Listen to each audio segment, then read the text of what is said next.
Mga kabrigada, ang baha naman sa ilang lugar sa Metro Manila pansamantala ng humupa.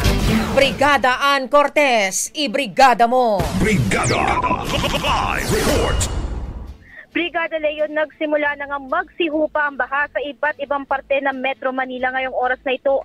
Kung kanina mga alas 9 nga ng umaga, malapit ng umapaw ang ilang Elestero at Creek sa Mandaluyong City, ay bumaba na ang tubig sa mga ito ngayon. Maliban pa nga ron, ang kaninang baha sa may kalsada ng Shaw Boulevard na abot binti ay nawala na.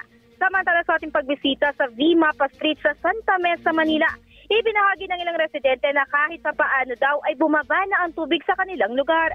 Kwento nila kagabi raw kasi ay mga nasa 4 na talampakan ng tubig. Ngunit ngayon ay kahit pa paano ay nasa mga 3 talampakan na lang ito. Patuloy namang umaasa ang mga residente ng lugar na huhupa na ng tuluyan ang baha dahil ilan nga sa kanyang tahanan ay napasukan na nito. Ngunit sa kabila naman ng pagbaba ng baha sa mga nasabing lugar, ay medyo marami-rami pa rin sa Metro Manila ang baha hanggang sa ngayon. Dito sa parte ng corner San Marcelino, Ayala Bridge, Manila, mas sumasaman daw ang tubig kumpara kanina. Kaya naman ang isa sa mga sasakyan na ating naabutan ay nag-overheat at tumirik nga dito sa may kalsada. In the heart of changing lives, ako si Brigada Ann Cortez ng 105.1 Brigada News FM Manila, the Music News Authority. Ang bahaging ito ay hatid sa atin ng Yummy-Vit ES3 Syrup. Simulang tuparin ang pangarap ng iyong anak. And stunting now!